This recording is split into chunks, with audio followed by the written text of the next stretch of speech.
Okay, in this video I'm going to be looking at the gold foil experiment, and we're going to be talking about models of the atom.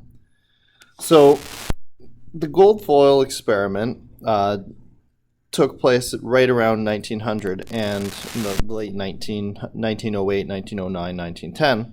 And at the time, people thought that what the atom was sort of a substrate-like material that had these small negative particles in it. So they sort of knew that there were electrons,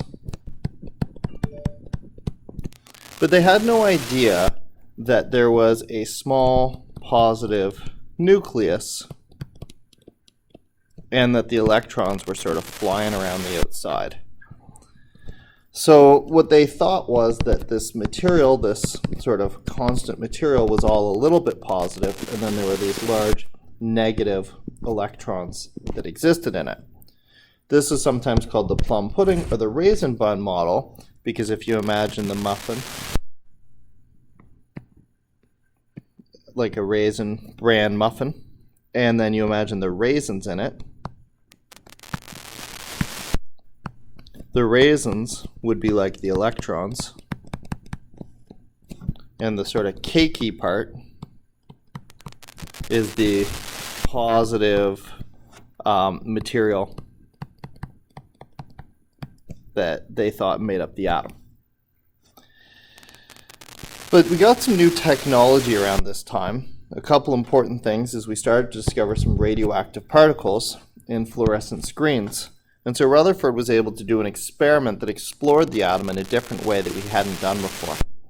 This is called the gold foil, or sometimes the thin gold foil experiment, because what he did is he took a piece of gold, and the reason that gold was chosen was because it could be made very thin without breaking. It was exceptionally good at being made thin, and so they estimated that this might have gotten to a thickness of 20 to 40 atoms, so extremely thin. And then he took a fluorescent screen all the way around the outside. I'm oversimplifying this obviously a little bit, but took a fluorescent screen, and what's special about the fluorescent screen is that when it gets hit by a charged particle,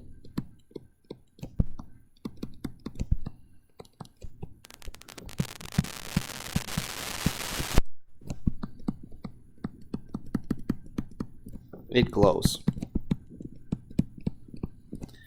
So then the last thing that he did is he took some source of alpha particles, some kind of radium material. And this would be a material that randomly over time naturally ejects these new kinds of radioactive particles, these alpha particles. And what we knew about alpha particles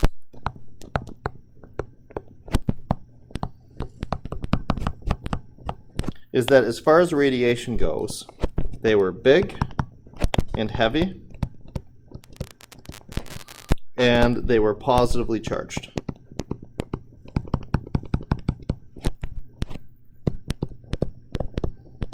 And he sped them up so they're going really, really fast, and he smashed them into the gold foil. The famous quote that's used here is that he said, "It's like I took an elephant gun," so that's a gun that's so big that it's designed for hunting elephants, and shot a piece of paper.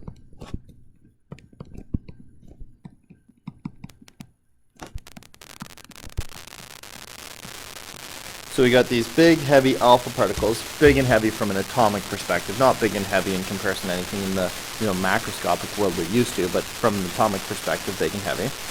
And he sped them up really hard, so it's like a big, fat bullet that he's got setting at this extremely, extremely thin piece of paper. And as you would expect, the vast majority of the particles, exactly what you'd think if you shot a gun with a piece of paper, they went straight through. And then they would make this spot on the screen glow a little bit. So you'd see a little flash of light around here. Where this is a 2+ charge, where this plus charge particle hit the screen. And then he found if he slowed them down, he could get them to spread out a little bit.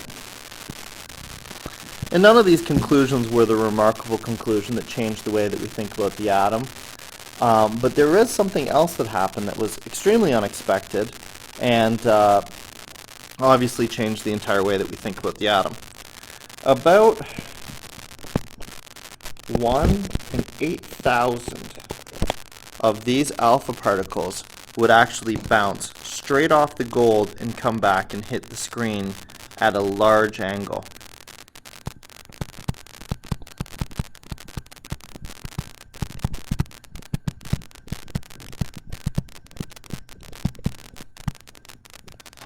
So this angle here, for example, maybe is like 120 degrees or something. And basically he considered anything a large angle that was over 90 degrees. So basically every once in a while, by once in a while we mean every 1 in 8,000 or so, one of these particles would actually get bounced back and come back the other way. Now what does this mean? Well, the gold foil should not have had the ability to stop the alpha particle and turn it around.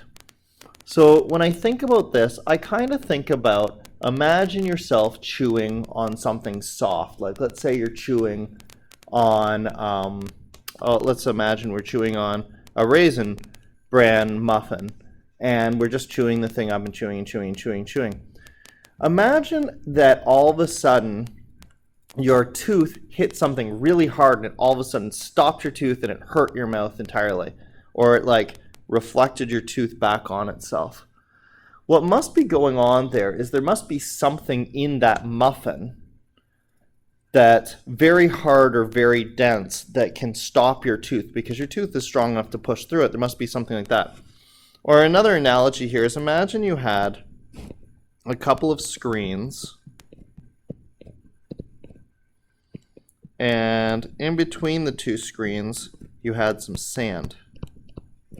And here you are, and you've got a great big stick of some sort, maybe we'll call it a spear, give it a little spearhead here, and you're jamming it through the sand. So goes through, goes through, goes through. What would you think if you hit a spot and it went to go through, but instead it deflected your spear and turned you around? What must be in there? And the conclusion that Rutherford gathered was that there must be some sort of rock in there. And not just any rock. Based on the knowledge of what he was doing, he said that he's shooting an elephant gun at a piece of paper, remember? That rock must be incredibly small and incredibly dense.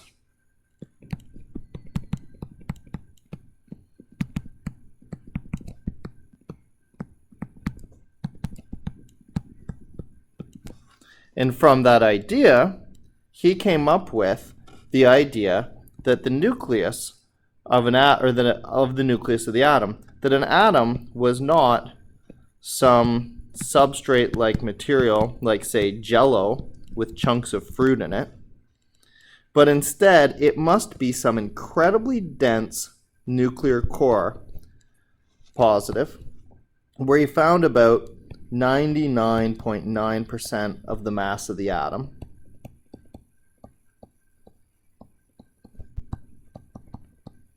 And that it all must be located in such an incredibly small spot for it to be strong enough to deflect this particle that the size of this nucleus would become very small in comparison to the overall size of the atom.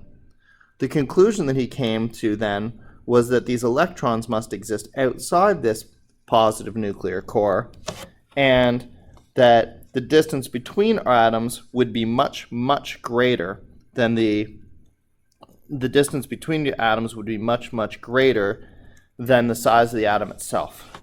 So, large, dense, nuclear, or sorry, not large, sorry, small, dense nuclear core.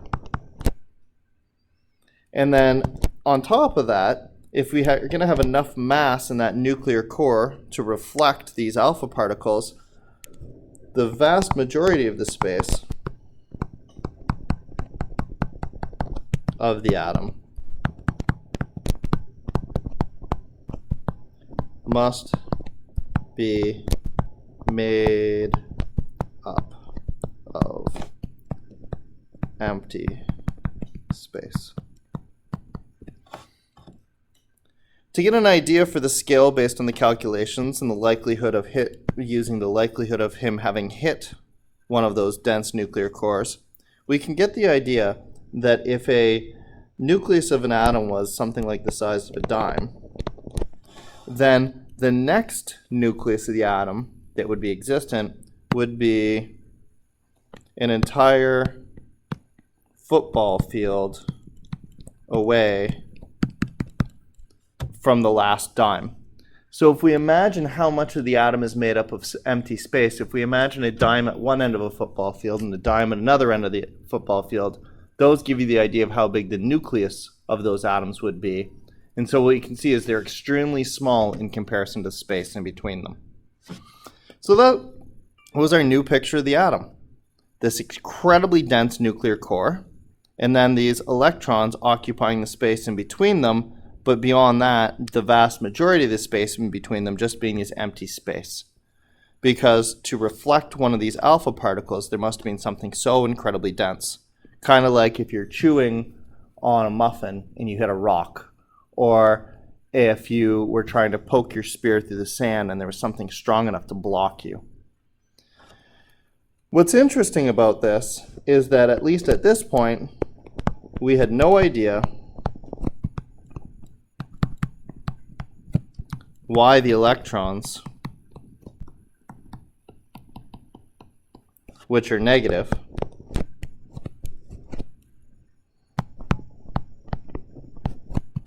don't just fall into the positive nucleus. That's a question we're going to have to answer another time. Oh, on a quick side note, the nucleus had to be a positive because it was repelling these positive alpha particles. So if the alpha particles were positive, then the atoms had to have a positive nucleus so there could be repulsion. So why don't those electrons just fall into that nucleus? Well, that's a problem we will try to address at a different time.